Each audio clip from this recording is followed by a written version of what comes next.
Hi lovelies, in today's video we are making these amazingly gorgeous fish dishes, and I will also answer the question why we rarely make fish on this channel and in this home, because I get asked that every so often, and today you get to know the answer. I bought this fish at wholesale in Gikomba. Gikomba is a market here in Nairobi where you can get fish straight from the lakeside.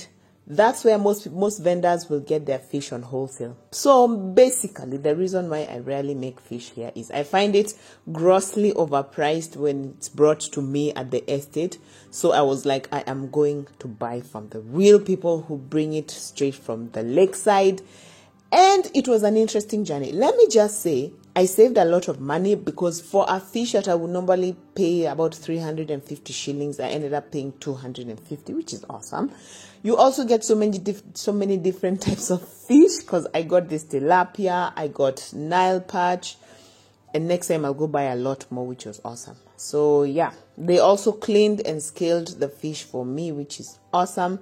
And I'm washing it first with water, and then I will wash with vinegar just to kill all the germs and whatnot. That place, if you just go and see for yourself whether it makes sense for you.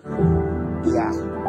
I mostly got tilapia, but I also found out, which I don't think I would have found out if I had gone there, that Nile perch has a lot less bones than tilapia, because one thing I struggle with is all the bones in tilapia, especially when I'm making it for kids. So I'm a big fan of my Nile perch now. Very fairly priced. I don't know what I ate today, you guys. But yeah, here's the haul. The first thing I'm going to make is this oven grilled tilapia. You wait and see. Oh my goodness, this tilapia showed me wonders.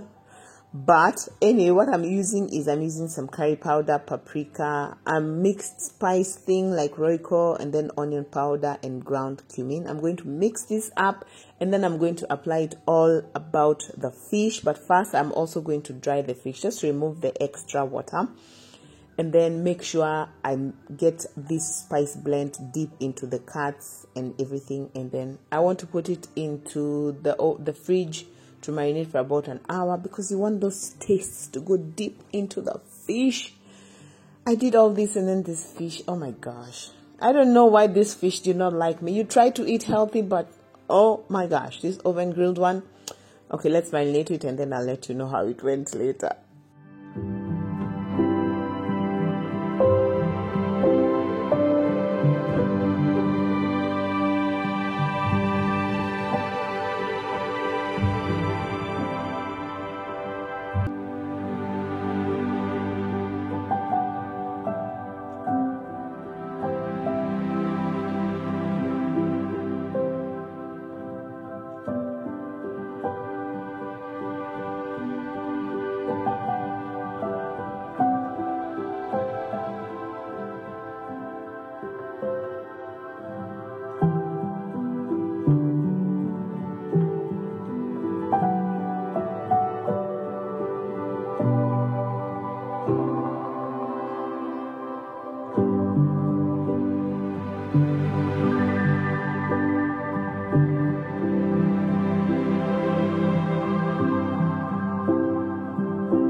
So as that is going, let's make the fish recipe that most of us here in Nairobi, especially, and in Kenya, are familiar with, which is this deep fried tilapia. Gorgeous. So I'm getting my blender, and into this blender I'm going to put in my cut ginger and some garlic. I'm going to put in paprika and cumin seeds and oil, some salt, and then I will blend, because this is the sauce that I want to apply on top of my deep fried fish.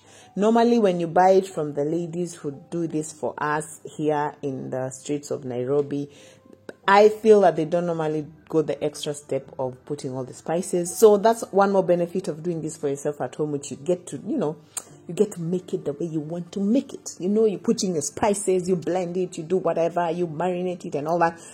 Anyway, but then it's also easier to just buy it when it's deep fried. So I've done that a lot. But since I was making it myself, I was like, you know what? I can do even better. So yes, I'm going to put this in the fridge to marinate for about 30 minutes before I do the deep frying.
As that is deep frying, I'm making ugali. I know if you are not here, you are very familiar with ugali, which incidentally has somehow ended up being my most favorite meal. When you were growing up, you were like, oh, I don't like ugali. My most favorite meal is chips and chicken and sausage and what? Then now you have adulted and your favorite meal is ugali or githeri or mokimo. Then you're like, gosh, I'm turning into my mother. Well, yeah, adulting is real. So I'm making ugali, and if you are new here, welcome. We love visitors. We are so glad that you're here. Please consider subscribing. And if you like this video, guys, it really means so much for me when you give us that thumbs up. It really, really helps this channel to grow. And please leave me a comment. Let me know which one of these is your favorite. Yes. So anyway, I figured out finally how restaurants make their ugali nice and round, like GST, looking fancy. We're always trying to be fancy here, and this is how they do it.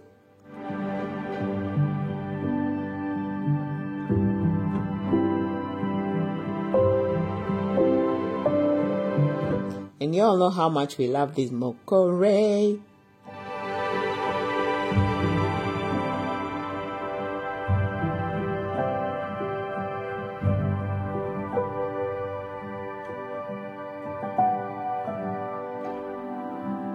So it's 30 minutes on and my fish has marinated nicely.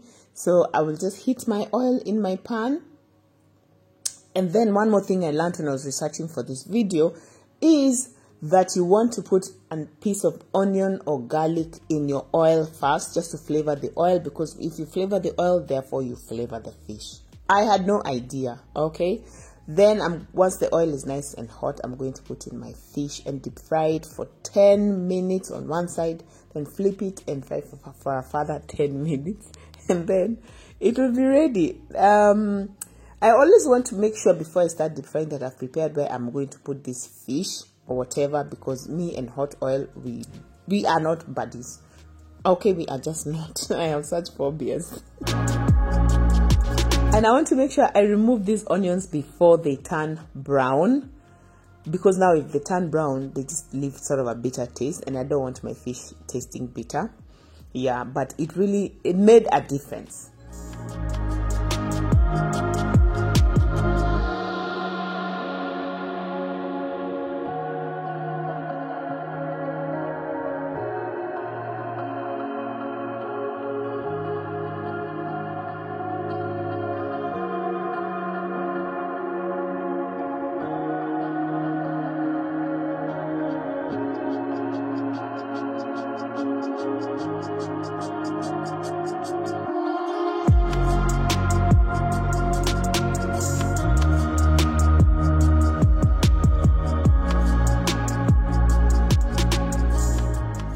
Oh my word, can you believe it, with this ugali and cabbage and fish?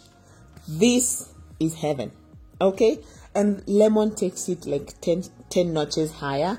Just deep fried fish with lemon, you guys. Oh my goodness, oh my goodness. And one more thing, this deep fried fish keeps excellently in your freezer up to 6 months, by the way. And normally when I would buy from the ladies, I buy in bulk when it's deep fried, then I put it in the freezer, and then we are going to just be eating slowly over time when I do that. But this is amazing. So if you want to just keep your fish, this is a very excellent way to do it, but gorgeous. Oh my goodness, the taste.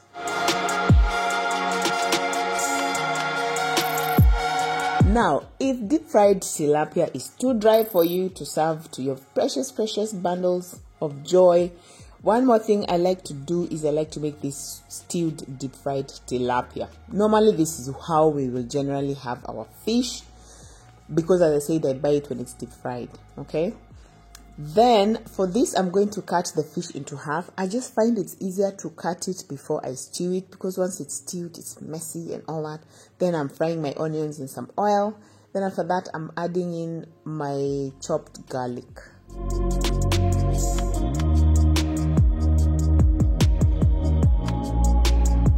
Once the onions are well done and I've added in my garlic, I'm going to put in my tomatoes, which I've cut into really tiny pieces. And I want to cover this and let it simmer until it breaks down completely. The tomatoes are nice and done, and I want to put in my chopped colored peppers. Incidentally, you guys, our kids really like raw peppers. They love them so much. But once they are cooked, oh my goodness, you would think it's a whole different thing. Okay, because I remember someone saying, oh, your kids eat so well. Yeah, they do, but sometimes, well, kids are kids. You gotta love them, man. But they're healthy. These things are full of vitamin C, so you know what? You will just eat them, okay? Yes. Then I'm adding in curry powder, ground cumin, paprika, and salt, and mix well. And finally, I'll put in some tomato paste and very little water, because you want it stewed. But I know I'm from Centro, but I will not put like a hose pipe.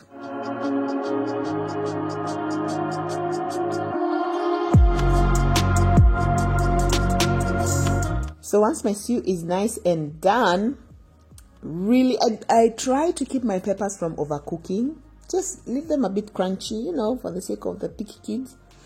And then once it is done to that extent, I'm putting in the fish, and I'll make sure I have immersed it nicely in the stew. Cover and let it simmer for a few minutes, and then I'm going to flip it. I also don't want to overcook, because our fish is already cooked, so just enough to warm it up, especially if it's come from the freezer, and to let it absorb the juices.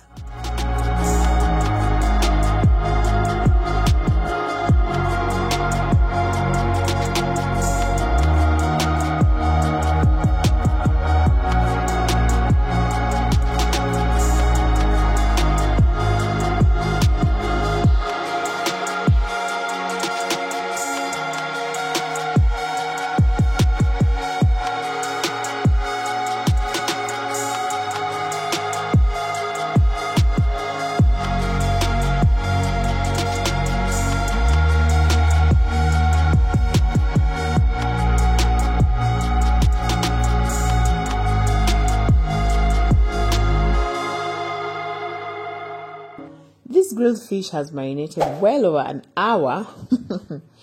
So I'm brushing my grill with some oil, and then just want to prevent the fish from sticking into it. And then I'll put my fish, and I'm putting it in the oven at 200 degrees centigrade. I'll let it grill for about 10 minutes. Then I will flip it, and then disaster will occur.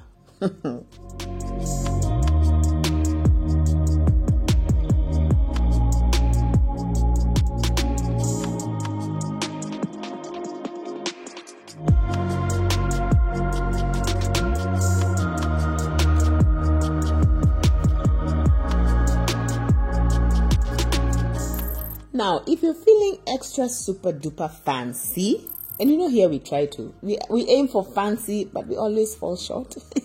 Anywho, this coconut fish curry is what you want to make, because I love it. It is served in restaurants all over this city. And if you knew how easy it is to make, you would not be paying your well-earned cash. Well, unless you want to take a break. Anywho, I'm frying my onions in some oil. And then as those are frying, I'm going to blend some tomatoes, just because here you don't want things floating about. You just want the stew to be nice and smooth without tomatoes swimming in there and I don't know what else.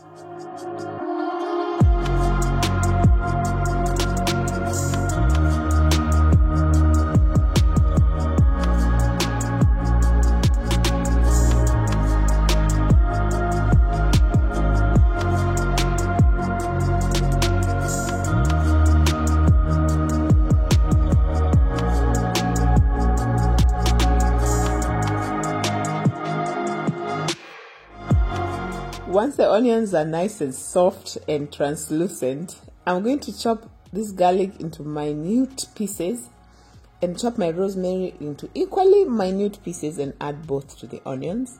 Then once this is nice and fried, I'm going to put in my blended tomatoes and some tomato paste and cover.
Now, spices are your friend. I love spices. I've literally made a video showing you guys how I like to pair my spices, because spices make the difference between amazing and blah. So here I'm putting thyme and oregano because I can, okay? And then after that, once this is nice and cooked, I'm going to add in some coconut cream because it is coconut fish curry, and some salt. Cover and let simmer. Our base is nice and cooked and all the spices and flavors have meshed nicely. Now I want to put in my fish, and again I'm going to simmer for just 5 minutes just to make it nice and absorb all the taste but not overcook it to where it's falling apart. And I want to serve.